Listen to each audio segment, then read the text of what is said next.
travel corridors with countries that have low rates of infection, but only when the evidence shows that it is safe to do so. The number of people to die after being diagnosed with coronavirus in the UK has increased by 359. The Department of Health now puts the overall total at 39,728. At today's press briefing, the government's Chief Scientific Officer, Sir Patrick Vallance, said that although the number of new deaths is falling each week, it's not dropping as quickly as he would like. It's likely to carry on for a bit longer, and it's worth reflecting that the people most affected by this have been the elderly, but also those from black, Asian, minority ethnic groups, as highlighted in the Public Health England report, and those with other risk factors, including other diseases, diabetes, and so on. MPs are asking for help for zoos who haven't been able to open during the coronavirus pandemic but are still facing the costs of looking after their animals. Managers at Chester Zoo are among those saying they're facing financial disaster and even imminent extinction. Jamie Christen is their CEO. We estimate we've lost about £5 million so far this year, and every month going forward we'll lose at least £1.6 million a month. In the city, the FTSE 100 closed up 162 at 63.82. The pound buys $1.26 and €1.12. And the weather, rain and showers clearing the south tonight, leaving it dry and cool with a low of 4 degrees. Patchy cloud and sunny spells tomorrow with a high of 15. From Global's newsroom, you're up to date. This is LBC from Global. Leading Britain's conversation, The Nigel Farage Show. Mr. Nigel Farage.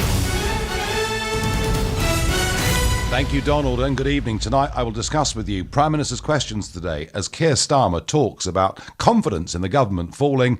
I'm asking, is he being too negative? Also, we'll talk about Priti Patel's new quarantine plan on the day that a record number of illegal migrants came into Dover.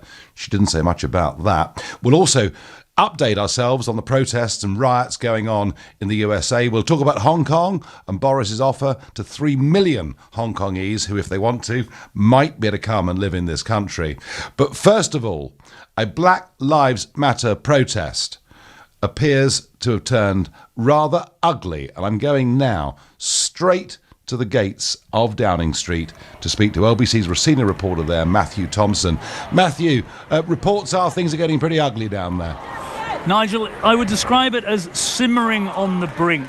A moment ago, perhaps 10 or 15 minutes, there were reports of a small clash between some protesters and police in which one policeman outside Downing Street was punched. And certainly since then, there have been a few objects thrown at police from the crowd. There's a line of perhaps 50 or so police standing just outside the gates of Downing Street, blocking the protesters from gaining any access. And it looked as though it might have spilled over into violence, but then it almost came back from the brink, and there's a struggle almost within the crowd with some people who are trying to urge everyone to get to their knees. A moment ago, most people in the crowd were on their knees, but then again they rose up and started a chant that can't really be repeated on the radio, and I apologise, Nigel, if you do hear any swearing in the background, but directed against the police. So it's seesawing, Nigel, between a slight bit of aggression and anger and small outbreaks of violence, but largely at the moment the lid is being kept on it, although there is clearly always that risk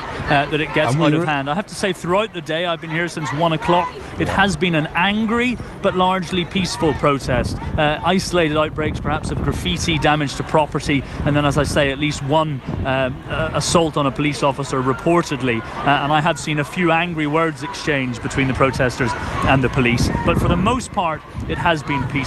The one thing I would say, Nigel, is that having been here since 1 o'clock, there has been very little evidence of any social distancing whatsoever. And I think that will perhaps be of more concern to the authorities, that although it has been largely peaceful, there is clearly a risk it might get angry and violent, but there will be huge concern about this willful disregard for social distancing rules and the risks that there have to be, Nigel, of another outbreak as a result. Yeah. Matthew, thank you. And we will return to Downing Street over the course of the next hour as things develop. And, clearly, as Matthew Thompson says, no social distancing whatsoever. And quite ironic, of course, that many of those people who were cheering on today's protest were the same ones saying Dominic Cummings should resign for travelling up to Durham, which I find very interesting. Now, today's Downing Street press conference, a rarity, a real rarity, because Prime Minister Boris Johnson was there in the chair, and following it all for us was our Westminster correspondent, Ben Kentish. Ben, a rare sighting of the Prime Minister. What were the main themes today of the press conference? Quarantine, Nigel. We might have expected that, mightn't we? Because it's been a row that's been brewing for days, and today in the House of Commons it erupted. Tory MPs actually leading the backlash. They are not happy about this policy being introduced as it has, in a blanket form, whereby anyone who goes abroad or comes to the UK from abroad, regardless of where they come from, will have to quarantine for 2 weeks. They say, as does business, it will decimate the aviation and tourism industries and therefore have a much bigger negative impact on the economy as a whole. Why now, they say? This was needed earlier, and what we need now is a much more nuanced approach whereby, yes, apply it to people coming from countries where there's a higher level of transmission than here, but why are we applying it to other European countries, say, given we have the highest number of new cases still in Europe? Now, the government says it is needed to protect life and to avoid a second peak. But it was interesting, Nigel, at that press conference, because Patrick Vallance, the chief scientific advisor, was very clear that the scientific advice had been that quarantines of this sort work only when two factors are met. Incidents, that's the level of new cases, in the UK are very low. A few minutes earlier, he called them relatively high at the moment. And when the quarantine applies to people coming from countries where there is a higher or just as high number of cases. That's not the case at the moment, and pressure is going to grow on the government, I think, to reform that policy. It has dominated the House of Commons in the press conference today, and I don't think it's going to go anytime soon. No, I'm very surprised, actually, that European countries aren't quarantining us, Ben, because today's daily death toll announced in the United Kingdom is higher than the other EU 27 countries added up together. So maybe there's a case they could put quarantine on us. In general, is Boris Johnson, I mean, despite, Keir Starmer, whose attacks on the Prime Minister have become stronger, certainly today in PMQs, is the Boris Johnson position still very much that the government took the right decisions at the right time? Yes, in a word, Nigel, there's been no sense really yet of any admission of anything having gone wrong. They're not in that territory yet. They accept that at some point there will become a time for that. They've hinted that they think a public inquiry, as most people think is probably inevitable, is inevitable. But we haven't seen any sign really of the government saying we got any of this wrong. The only hint we heard of it, interestingly, was from Dominic Cummings when he gave that press conference in the Rose Garden of Downing Street. Mistakes and have been he made. said mistakes were made, but he wouldn't go into detail. And in fact, he went further than anyone else in government has done yet. Yeah, Ben, thank you very much indeed. So yes, today in the House of Commons at midday, it was Prime Minister's questions. And here are some of the key questions that Sir Keir Starmer put to Boris Johnson. Mr. Speaker, the Telegraph this morning is reporting that the Prime Minister has decided to take direct control of the government's response to the virus. So an obvious question for the Prime Minister: who's been in direct control up till now? 2 weeks ago today at the dispatch box, the Prime Minister promised that we will have a test, track and trace operation that will be world-beating. And yes, it will be in place by the 1st of June, but it isn't. The chair of the UK Statistics Authority said that the statistics still fall well short of expectations. He went on to say, it is not surprising that given their inadequacy, data on testing are so widely criticised and so often mistrusted. Can the Prime Minister see how damaging this is to public trust and confidence in his government? Well, regular listeners to this show will know that all of those questions that Keir Starmer's asked are ones that we've debated over the course of the last week, so perhaps he is a regular listener. They were the lines of attack, of question from Sir Keir Starmer. This was Boris Johnson's response. I really do not see the purpose of his endless attacks on public trust and confidence, when what we are trying to do, and I think what the public want to hear from politicians across all parties, is our clear messages about how to defeat this virus. So there we are. The public want to hear clear messages about how to defeat this virus. We're doing a great job. Sir Keir Starmer says, apparently you're taking direct control of this. Well, if you're doing it now, who's been doing it for the last few weeks or months? Why is test and trace not world beating? And why does the head of the Statistics Authority say that Matt Hancock is effectively cooking the books with the figures? I'm asking you tonight, is the Labour leader being overly negative? Is he being unfair? 0345 6060 973. And I have to say, I think they're all perfectly reasonable questions. And I think Boris blustering back in the way that he does just isn't good enough. That is my view. Let's see what your view is, because that's what really matters. Let's go to Jules in Ladbroke Grove, a new caller. Good evening to you. Hi, Nigel. Well, yes, the question was, is he being nasty? I think he's actually being far too nice. Boris's performance was pathetic. He couldn't respond to a single question without trying to go on some sort of blustery rant, accuse it. Yeah, I know maybe he got used to having the reliably awful Jeremy Corbyn for too long, but the job of the opposition is actually to scrutinise the government. Yes, in a democratic society, it's very important. The counter-argument, Jules, the counter-argument is that in a national crisis, we should all hang together. Well, that's perfectly fine if we're all on the same page about how to deal with it. But the sad reality is that the rest of the country is waking up to the fact that under Boris's government, where basically the only qualification to get a ministerial position is, did you agree with him on Brexit? We're now being led by a bunch of people who are manifestly incompetent. That's actually not true. There are plenty of people in the cabinet who voted Remain, aren't there? Are there? Yes, there are. There are actually a significant number. Well over a third voted Remain. But they had to support his manifesto. That is, of course, entirely true. Jules, thank you. Thank you. Off to Andrew in Warwick. Andrew, good evening. Good evening, Nigel. I think Boris has been absolutely right on the money for most of the way. I mean, I think that what you're seeing is the left getting very, very angry because, you've had Dominic Cummings being beaten to death over and over again, and yet Boris still remains higher in the polls than Keir Starmer. Yes, but Andrew, Boris's poll ratings were, well, not quite stratospheric, but they were really high 2 or 3 weeks ago, and they have fallen. Well, that's hardly surprising because there's a ceiling effect, isn't there? If you're at the very top of the bounce, the only place you can go is down. Andrew, public trust and confidence in the government has fallen very sharply in the last few weeks.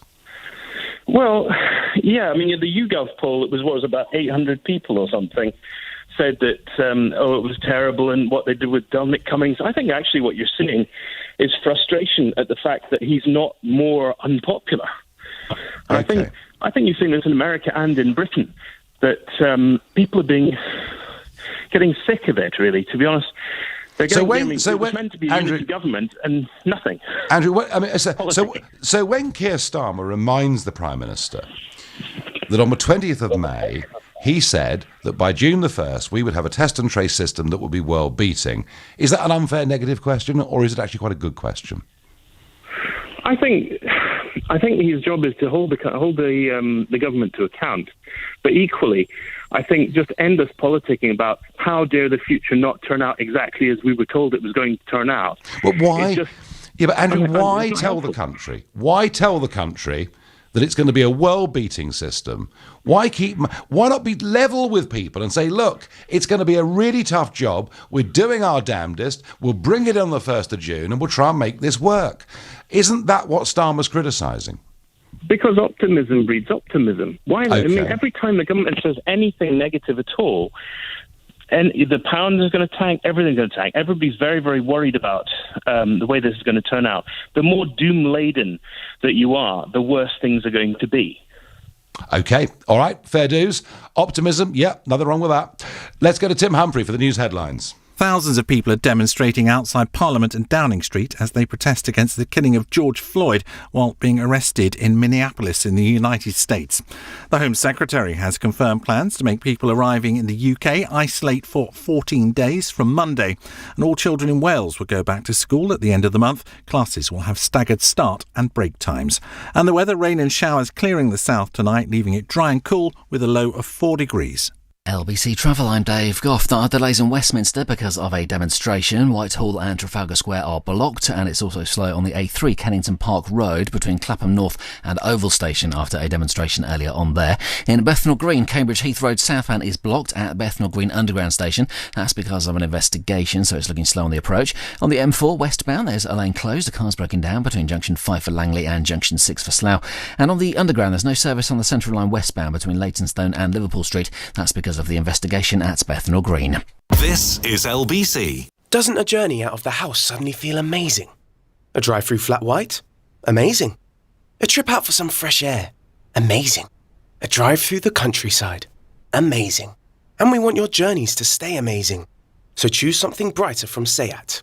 Let us pay your deposit, plus nothing to pay for the first 3 months when you drive away a new car from our range, including the new Leon. 5.9% APR representative. Visit SEAT.co.uk for more details. SEAT. Choose brighter. With Solutions Personal Contract Plan, ordered by 30th of June. No deposit contribution on Me Electric. Indemnities may be required. SEAT Finance. This is LBC. From ordering groceries to sending gifts, you're probably shopping online more than ever. So rest assured that when you pay with Visa, you're protected by Visa's fraud prevention technology. And if something does go wrong, Visa's zero liability policy means you could get your money back. Search Visa. How you pay matters. Terms apply. Pets in a Pickle have your pets covered, with pet insurance policies as unique as they are. Visit petsinApickle.co.uk. Some things go together perfectly. Strawberries and cream, yes please. Ham and pineapple, jury's out. Pancakes and ketchup, no way.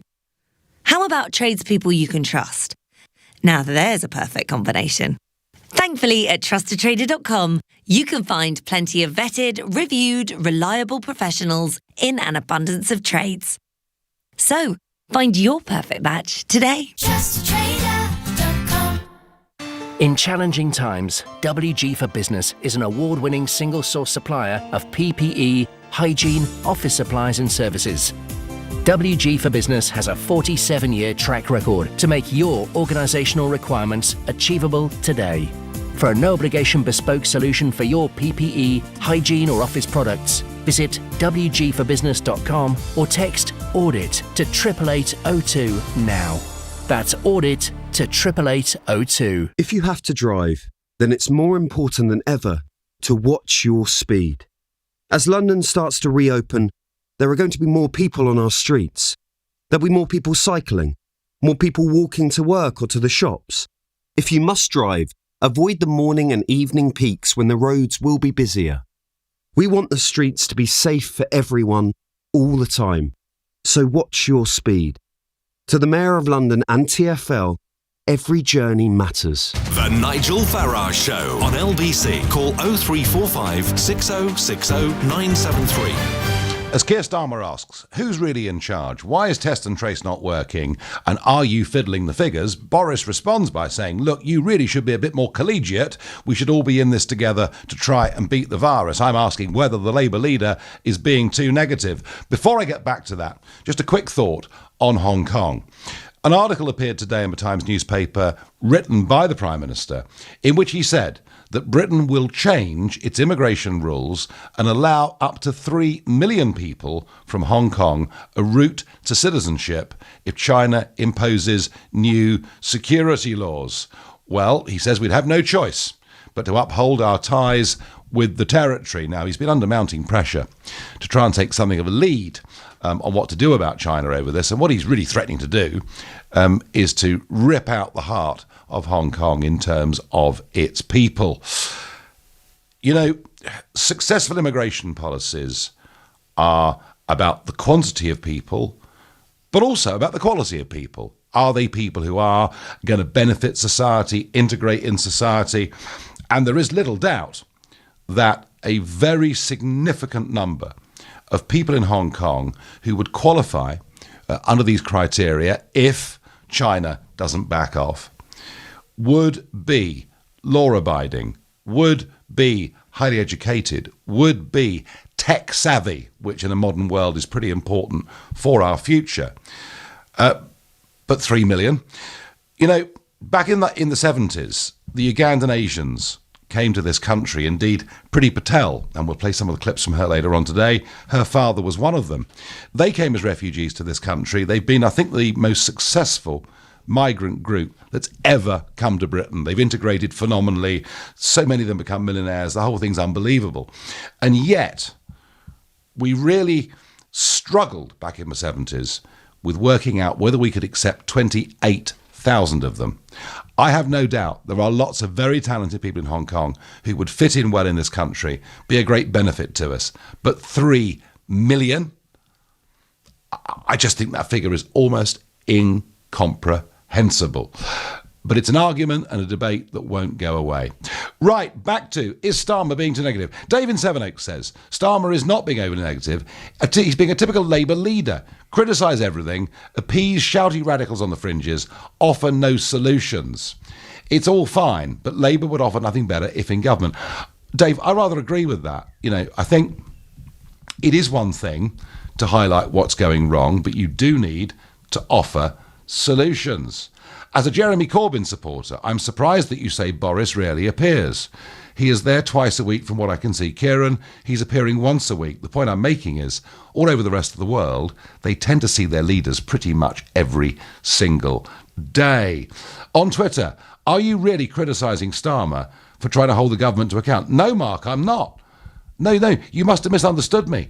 I think Starmer has every right to hold the government to account, even though we're in, you know, an important, serious national crisis. He's right to hold the government to account, but I think he needs to start offering some other solutions. That's all I'm saying. Let's go to Martin in Doncaster, a new caller. Good evening, Martin. Hi, Nigel. Nice to talk to you. Yeah, I'm going to put that Keir Starmer. I think he's totally right to hold Boris Johnson and this government to account.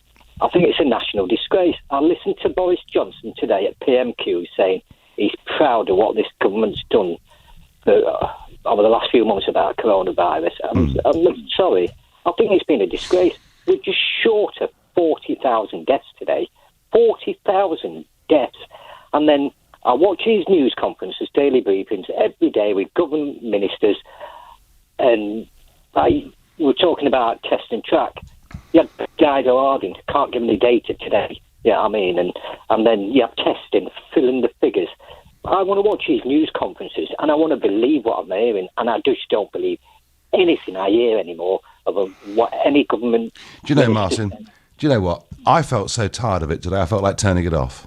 Yep, and yeah, I mean, it's like, I know it's been mentioned before, like with that Dominic Cummings the other week, and I'm sorry to mention it again, but I have felt so deflated since then, because I think, why have I bothered? I locked myself down, Nigel, on the 14th of May. That was the last time I saw my daughter. And I used my own common sense. I didn't listen to and wait for Boris Johnson, you know what I mean, because he wasn't doing anything at the time. And it's like I say, I want to watch something and I want to know it's the truth. Martin, can I ask you, Martin, did you vote Conservative? No, but I'll tell you one thing I do respect, though, Nigel, is, yeah, I vote Labour, and I didn't like Mr Corbyn, and I'm glad we've got Mr Starmer now, you know what I mean, because I think it'll be, I've seen him over the last 3 or 4 weeks, I think he's going to be a good leader. And but one thing I do respect is those conservative, it's not all of them, like Dominic Cummings, but those conservative MPs, they told it as the truth. Yeah, I mean, it's wrong, and some of them don't like him. Yeah, I mean, and he should have resigned, and that's all you want from anybody. You know, I mean, the truth. And there's been a few other things over the years, like, you know, I mean, that I'm not agreed with, but there's been, you know, I mean, government people come out and they've agreed with things, you know, I mean, that I believe in. Mind you, Martin, we did see a few porcupines in the Blair era too, didn't we? Martin, I'm going to love you and leave you because I'm going to go to Bourne in Lincolnshire to speak to Alfie, another new caller. Good evening, Alfie. Good evening, Nigel. Big fan of the show. Good. Well, very good to have you on. So, Starmer, too negative or doing his job properly? You know what, mate? It's difficult. I'll be honest with you. I'm a Conservative member of the party. I'm 16 years old, so if I say anything improper, please do pull me up on it. Well, I certainly will. It's a difficult one because it's the job of the opposition. They've got to pull the government to account, but at the same time, I really do think we should all be coming together at this stage. Yes, the government have made mistakes, but keeping a continual pressing of the government, getting them to go out and say, I mean, nobody's going to get Boris Johnson to go and stand up and say, look, we've made mistakes. It's just not going to happen. Why not? I tell you what, Alfie, why not? And I say that because President Macron did that with the French people. He said, look, I'm sorry, we underestimated it. We didn't get this right. We're doing our damnedest. Isn't that straightforward, honest approach actually more appealing to people than insisting, as the Johnson government does, that they made all the right decisions at the right time? It certainly is more appealing, but I think we all know now it's not going to happen. We're not going to get it. And I think, honestly, Nigel, I think it is criticising the government for the sake of criticising the government. Could you imagine the Labour government in power during a global pandemic? I'm sure you wouldn't want to, but it's... Alfie, look, what they faced, this government, was something unprecedented, unknown. We didn't understand it or know what it was. But I think my real upset with it is they're just not being straight with us. And I mean, when you see the way the statistics are being played with Alfie, it's pretty upsetting. Alfie, I'm going to love you and leave you. 16-year-old Alfie, do call us again, because I'm going to go back to Downing Street to talk to Matthew Thompson, our senior reporter down there, to see what's going on. Matthew, hi. Nigel, I think possibly 15 minutes ago or so, when there was that slight scuffle, might have been the moment of maximum danger, because it almost feels now as though the crowds are slowly starting to disperse. Around Downing Street anyway, what was a crowd of maybe 20 or 30 deep is now much reduced. I've just taken a quick walk down to Parliament Square, where when I was there last time, perhaps within the last hour at least, you could barely see the grass for people standing shoulder to shoulder. Now very much grass is more visible than people standing on it, if you see what I mean. And so I feel like almost there is a sort of calming.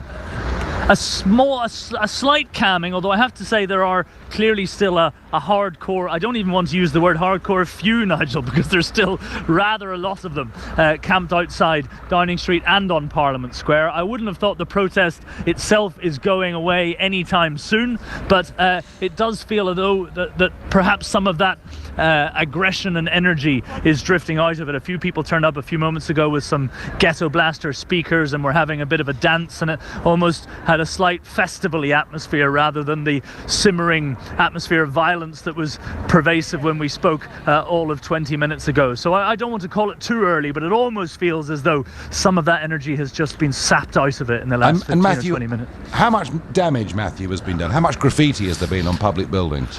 So actually, in terms of damage to buildings and bus stops and the like, I haven't seen a huge amount. There is definitely graffiti. There's one car in the middle of Whitehall, just by the cenotaph, in fact, which has been completely graffitied over, and it looks like one of the wing mirrors has been damaged. There's a couple of bus stops that have been graffitied over. Certainly I watched it myself on the walk up from Hyde Park, where they walked along west around Hyde Park Corner. There was a bit of graffitiing of signs. There was a person with a Black Power fist stencil who was stenciling it onto a few of the walls as they walked down towards Victoria. So certainly, yes, a bit of graffiti, a little bit of damage, but it is nothing comparable to the scenes that we've been seeing in America, where there has been widespread looting and damage to property. Matthew, we'll come back to you again during the course of the next half an hour or so. And at the start of this protest, the police said that they were effectively marching with those that were on the Black Lives Matter march. I hope they have some harsher words to say about some of the behaviour that we've seen outside Downing Street and graffiti on public buildings. This is the Nigel Farage Show. It is 6:30. It's time for the news headlines with Tim Humphrey. Thousands of demonstrators have made their way through central London to Parliament to protest against the killing of George Floyd in the United States. They gathered in Hyde Park, where they were addressed by the Star Wars actor John Boyega. The Prime Minister says now is the right time to bring in a 2-week quarantine for anyone arriving into the UK. It will come into effect on Monday. Home Secretary Priti Patel says we are more vulnerable now than we were before from new coronavirus infections from abroad.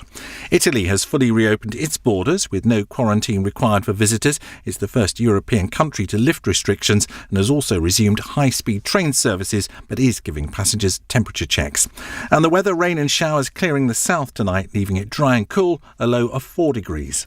Nick Ferrari at breakfast. Weekday mornings from 7. Labour leader Sir Keir Starmer, who warns Boris Johnson needs to get a grip or there could be a second wave. Rachel Reeves, who's Shadow Chancellor of the Duchy of Lancaster, member of the Shadow COVID-19 Committee. Today we're calling on the government to make lockdown work. Anybody who has symptoms of coronavirus should be tested within 24 hours. Isn't that what they're trying to provide? Try, maybe they are, but delivering, absolutely not. Nick Ferrari at breakfast. With Xero, get your business digital ready with Xero accounting software. LBC. This is an important update from the government about coronavirus. We all need to stay alert so we can control the virus and reduce the risk of infection. Staying alert means you must stay at home as much as possible.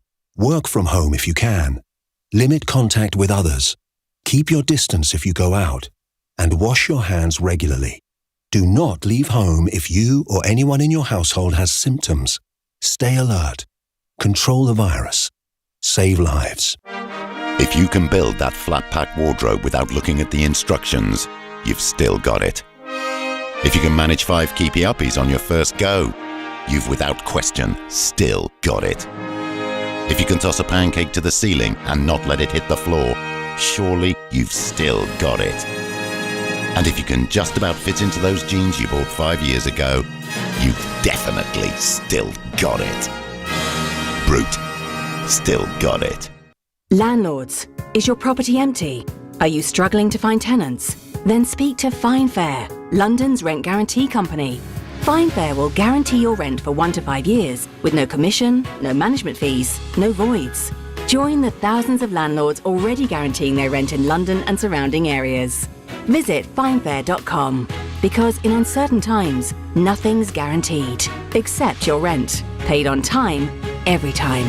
Subject to acceptance, T's and C's apply. Your company's doing pretty well. Your tax position's okay. So what's keeping you awake at night? To face the future with confidence, talk to Vision Consulting. We've expanded from Gants Hill to the Gherkin, with clients from the fishmonger to the multi-million-pound property investment company. And our growth as a firm of chartered accountants and registered auditors is based on our passion for our clients' business. Have confidence in your accountant. See visionconsulting.co.uk. This is LBC, the Nigel Farage Show. Call 0345 6060 973. Text 84850. Tweet at LBC using the hashtag Farage on LBC. Well, as there are protests in London today, of course, it's nothing compared to what's been going on in America, where now for a week there have been not just protests, but riots, violence, maces on Fifth Avenue looted seriously overnight. And earlier on, I spoke to Savannah Berman, reporter for USA Today, based in Washington, D.C., to see what last night had been like. Yesterday in D.C., protesters defied the curfew for the 5th night in a row. But however, compared to the days prior, and especially Monday, the protesters were mostly peaceful. And with USA Today's reporters out talking to people in the field, it seemed as if Monday's actions, where police forcefully pushed out a lot of the peaceful protesters in Lafayette Square, actually encouraged a larger crowd to go to the White House. But again, like, these demonstrations were mostly peaceful. Compared to Monday, at least, because Monday police were using chemical irritants, gas canisters, rubber bullets, flashbang grenades, and pepper spray to move out these peaceful protesters for President Donald Trump to walk to St. John's Church for a photo opportunity. And the morning after the photo opportunity, which was widely criticized by St. John's Church leaders, Democrats, and even some of his Republican colleagues up on Capitol Hill, he expressed no regret. He posted on Twitter that, quote, DC had no problems and it was a great job done by all, overwhelming force and domination. So obviously a lot of partisanship going into this, but luckily last night, protests seem to be pretty peaceful.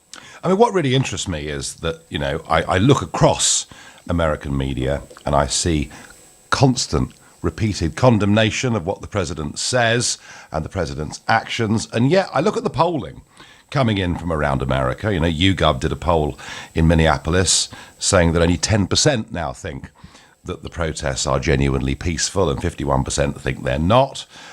Big majorities who actually want the National Guard, and in some cases they even want, you know, the full-on USA American military. I mean, in terms of his law and order stance and of stopping rioting in the streets, actually, he may not have the media with him, but he has got the American public, hasn't he?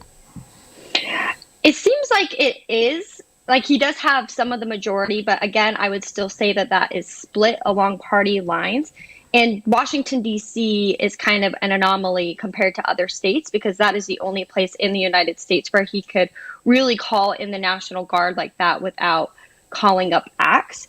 So in terms of polling, I would say that it's definitely split down party lines. And if you look at polling compared to, in terms of politics in 2020, Biden, who's the presumptive Democratic nominee, leads Trump now 53-43, according to a new ABC and Washington Post poll. And that's come since the protests have started. So I definitely think that a large majority of the American populace is very split. But it does want law and order. And we've not seen riots like this for what? It must be 50 years? Yeah, since the 1960s. And is there any sign of this ending soon, or are the organisers of these demonstrations intending to continue? I don't think that we've seen any indication that they're wanting to end these protests soon. At the protests every day, they're chanting, like, we'll see you tomorrow. And I think that they're continuing on planning these protests. But the organizers of the protests and the Black Lives Matter movement in general want peaceful protests. So yesterday, for example, there was a protester who stood on top of a street sign and pulled it off. And we could see in real time protesters booing at him and saying, no, we want peaceful protests. You're muddying the message of our protest. So I think that the organizers are wanting to move forward and continue to protest until they see some kind of change. And what change do they want? Is it the prosecution of the police officer? Is it societal change? I mean, what is it they're actually protesting for? I think that they want the arrest of the other 3 police officers who were involved. I also think that they're wanting Congress to do something, whether it's to end the militarization of police officers, whether it's having more regulatory stances around police departments. A lot of the police officers that have been getting in trouble during the protests didn't have their body cameras on. And so I think that they're wanting them to be held and set to a higher standard. And for example, with Joe Biden, after Monday's actions and Trump's speech, some of the things that he was calling on expansions to Obamacare, and was just talking about the racial disparity within the African American community in general. So I think a lot of people are wanting there to be policy changes to address those issues.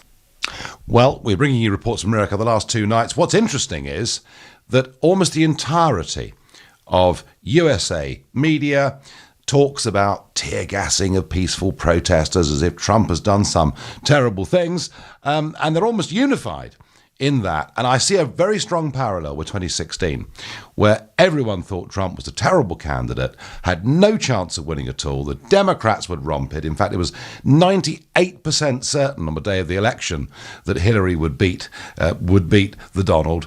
And actually, his law and order message, even if the polls showing Biden in the lead, the law and order message is actually being picked up pretty strongly in the polls. So I see a massive difference occurring between the media based on the East Coast and Middle America, and the flyover states will watch that as it develops. Back to Keir Starmer. Is he doing the right thing in pointing out what he sees as the problems, or is he being too negative?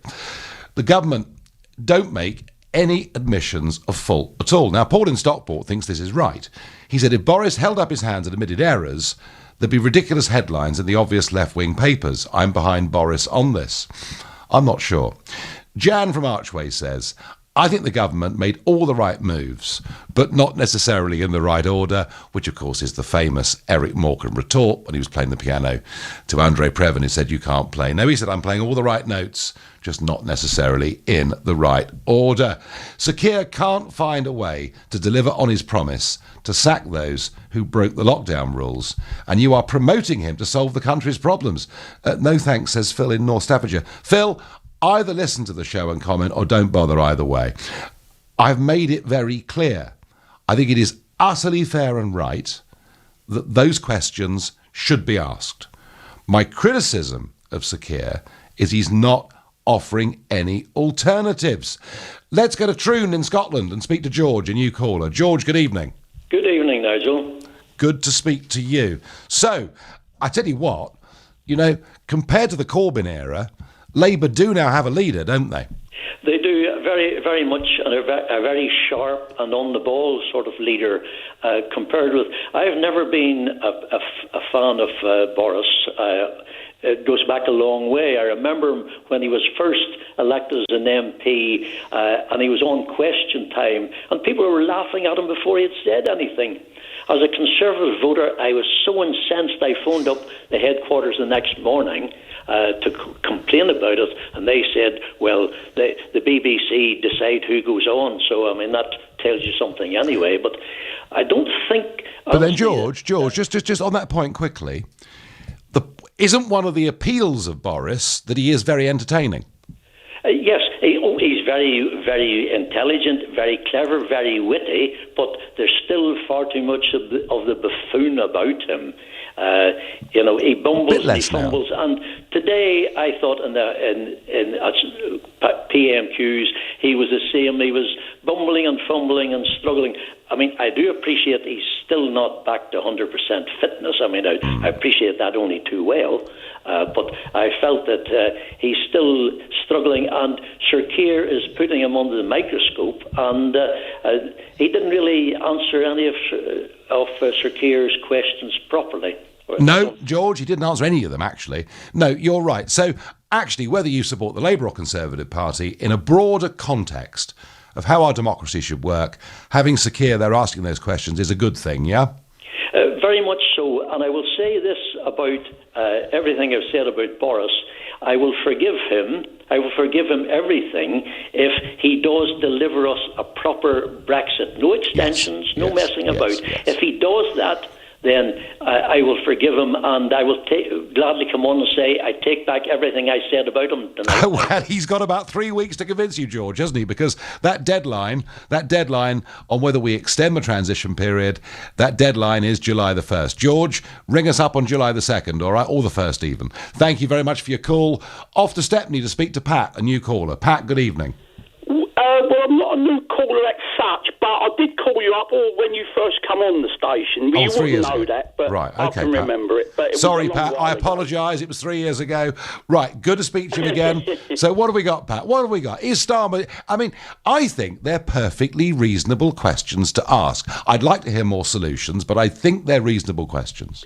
Well, look, it's down to him to ask the questions, but... if he hasn't got any solutions, well, it's like, I remember Graham Taylor, the late Graham Taylor, when he was manager of England. I remember. He when he was being criticised in the papers, he said, the thing is that the fan on the terraces team, it never wins, but it never loses because it never plays. Turnip head, they called him, didn't they? He was given a terrible time by the media. Yeah, no, Pat, look, endlessly criticising is easy, offering solutions, I think that is incumbent upon Starmer. And in terms of Boris, it's been very difficult, obviously, with him being away. But in general, do you think he's doing okay? Well, I mean, for the fact of the matter is that this course... the country with its trousers down, and I think that it's been sort of like a wing and a prayer job right through. I don't think there's much more with the tools he had that any anybody else could have done. All right, Pat, you've made a defence of the Prime Minister, who was no doubt in difficult circumstances. It's 6:45. Let's get the news headlines from Tim Humphrey. Thousands of people demonstrating against the death of George Floyd in police custody in the US have again marched to Parliament, with reports of some scuffles with police outside Downing Street. The government's chief scientific officer says the number of COVID-19 related deaths in the UK is not coming down as quick as he would like. Boris Johnson has urged the public not to start gathering indoors if the weather deteriorates, warning it could undermine the progress made by the coronavirus lockdown. And the weather, rain and showers clearing the south tonight, leaving it dry and cool with a low of 4 degrees. LBC Travel, I'm Dave Goff. There are delays in the centre of town because of a demonstration. Whitehall and Trafalgar Square stay blocked, but all the approaches to Parliament Square are open now. There are queues to the Rotherhithe Tunnel in both directions after a car broke down earlier on, but all the lanes are open again. It's slow in Bethnal Green on Cambridge Heath Road southbound after an investigation at Bethnal Green Station earlier on.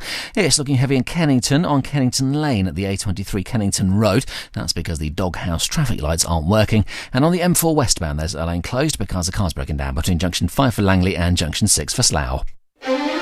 Coming up at 7 on LBC, Ian Dale. Coming up in the news hour, violence at the Black Lives Matter protest in Whitehall, and Jeremy Hunt talks to me about COVID-19, Hong Kong and the protests.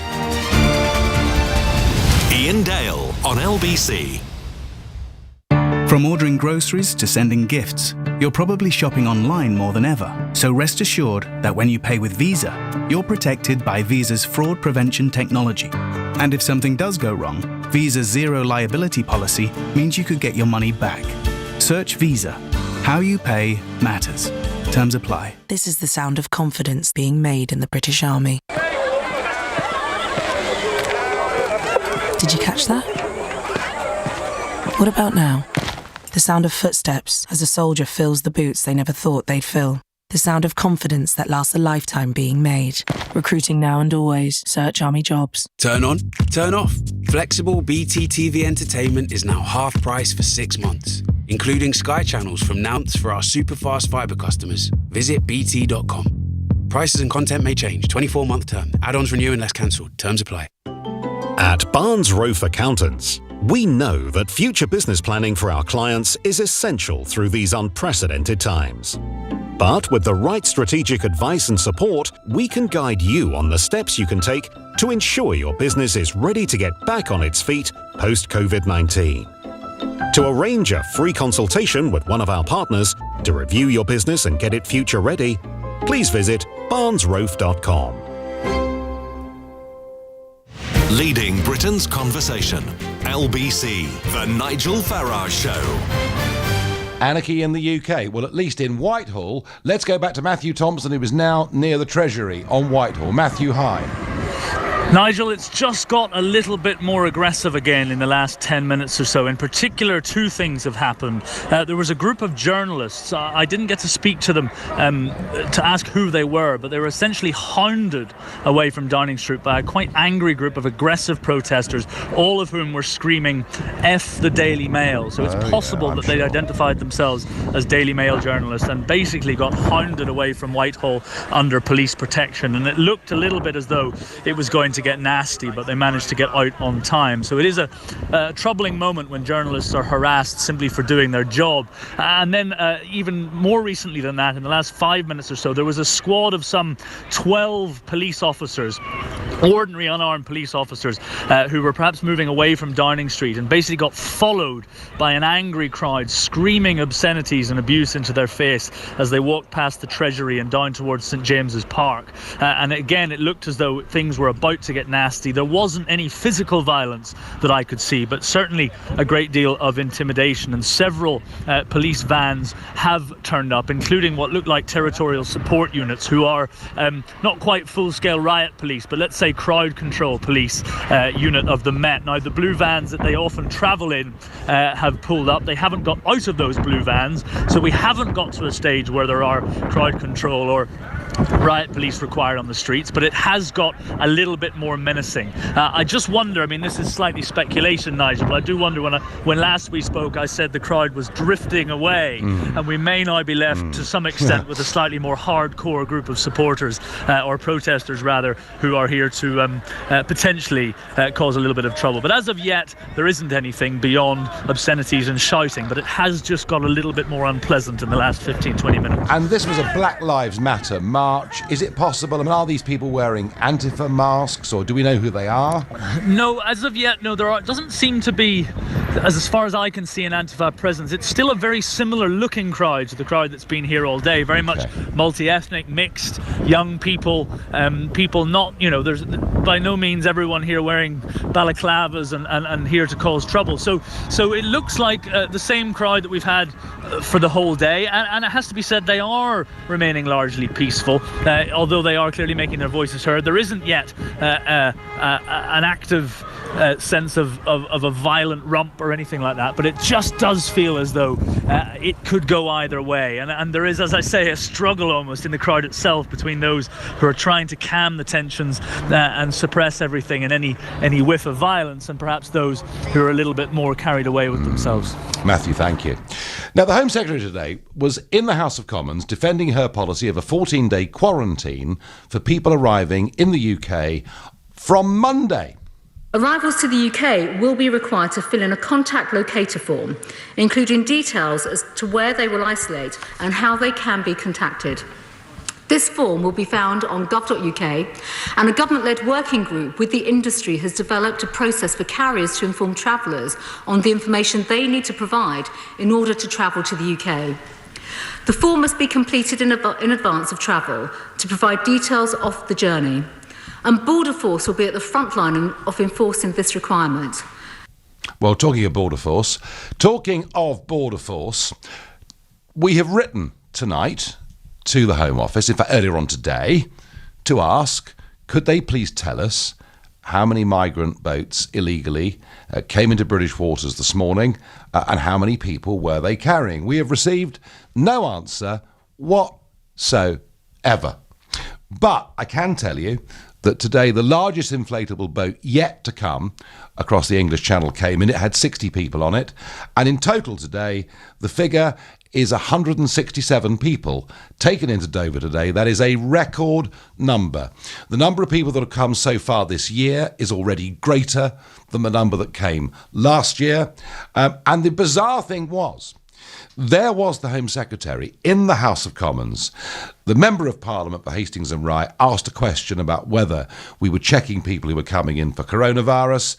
And generally, nobody seems to want to even talk about it. It's all too awkward, all too difficult. There'll be nothing on the BBC News about this tonight at all. It just goes on. Right, back to Keir Starmer. Andrew in Manchester says, Starmer started off as a Labour leader who was very well controlled, asking questions and holding the government to account in a professional manner. Now, this is interesting, he sounds like the rest of the Labour Party just trying to score points. I'm a Tory member and was worried he would take our votes because he was good, but thankfully he is as they always are. Andrew, I kind of get what you're saying. It was a much calmer tone to begin with. He is certainly being more aggressive than he was in the first PMQs that he did. Kathy says, I think the Labour leader asked the right questions to Boris. He is not being negative. We've had so many false promises from Boris. Sheila says, Starmer is good at cross-examining the Prime Minister, but he's got nothing positive to say. Yeah, Sheila, this is where I am on this. Let's go to David in High Wycombe, who's a new caller. David, good evening. Good evening, Nigel. Good to speak to you. Good to speak to you. So, it is, I have to say, the coronavirus crisis apart, at least there's a contest now, isn't there? Yes, there is. Yes. I thought, going by the clips you played at the top of the programme, that Keir Starmer was actually asking some very fair questions. So I think he is doing his job as part of the opposition. Yes, Yes, David, I would agree with that, and I think actually most people who believe that in democratic politics would agree with that. There is the slight caveat that we're in a crisis and maybe we should all come together, but if you don't agree with what's being done, you've got the right to question. But the negativity, and the reason we put that in the question tonight, the negativity is he's not really offering any solutions, is he? Yeah, I think that's true as well. But then on the other hand, I just think it's not very collegiate of Boris to be accusing the other side of not being collegiate. Very good. So I think Boris does actually need some better responses and some better answers to Keir. And overall, I think the right thing happened last December. I think the fact that the Conservatives got in with a large majority was if you like, a great reassertion of democracy in this country. So I'm glad he's here. And also, had the boot been on the other foot and had the other lot got in, there's no guarantee that they would have handled the corona crisis any better. Absolutely none whatsoever, David. No, that is entirely true. Thank you for your call. Joan says to me, on quarantine, I think the real reason for the quarantine now is not really about quarantine. If you ask people to take the test and track and isolate, they are obviously not going to do it if you can't justify letting people just fly in without isolating. Well, Joan, that argument, this was my main attack against government policy from the very beginning. I'm going right back to February here. I was just incredulous that we were allowing people to fly in from all over the world. Sir Patrick Vallance, the Chief Scientific Officer, has basically said, look, we imported this and it came in from Italy and from Spain. So I'm absolutely furious that we've allowed this to get to where it is. And you're right. A lot of people over these months have said, why the hell should we lock down? Why the hell can't we see our family if people are flying in every day to Heathrow, Gatwick and elsewhere? So, you may be right. You may be right, this may be a part of it. But there are many saying, why are we doing it now? In fact, logically, actually, it's other European countries should be doing it to us, not the other way around, given that coronavirus death rates and infection rates are so low in many of those countries. And it's the one slightly worrying thing, is that Sir Patrick Vallance said he estimates that the number of new cases every day in the UK is still 8,000. It's still quite a big number. Keith in Birmingham is a new caller. Good evening, Keith. Good evening, Nigel. Good to speak to you. Good to speak to you. So, a sort of parliamentary battle, Keir Starmer asking tough questions, Boris trying to brush him off. Is it negative? Is it Punch and Judy politics? Well, he's going to be quite a good opposition leader, Keir Starmer. He's legally trained and he's quite sharp, But the point is, it's been raised before on this programme that he's not got the solutions. Yes. I still believe in Boris. More power to elbow Boris. Okay. He has struggled out of his sick bed to climb back in and lead the country on and onwards. And what is he getting? Hassle. This is something that has happened in all the European countries, and it's happened here. Nobody saw it coming, apart from maybe yourself. He was very early. I panicked early. Keith, I'm going to end the show on that note, a positive note there for Boris Johnson. I'll be back tomorrow with you at 6 p.m. At 10 tonight, it's Tom Swarbrick. Right now, it's Ian Dale. Thanks, Nigel. The government today set out its plans to impose a 14-day quarantine on all arrivals to the UK from the 8th of June. I'll be asking if this shouldn't have been done in March and whether it's worth it now. Thousands have joined protests across the country organised by Black Lives Matter. Yes, they absolutely do. But why then are the protesters completely ignoring social distancing rules? And why have they not just abused but been violent towards police officers outside Downing Street again? At 9, I'm joined in our expert Q&A hour by former Bank of England Monetary Policy Committee member Ian McCafferty, who will answer your questions about the state of the economy and how it can be rebuilt after the pandemic. Plus in the news hour, Hong Kong Trust and the Madeleine McCann case. On your radio, on Global Player and Play LBC. Leading Britain's conversation. This is LBC.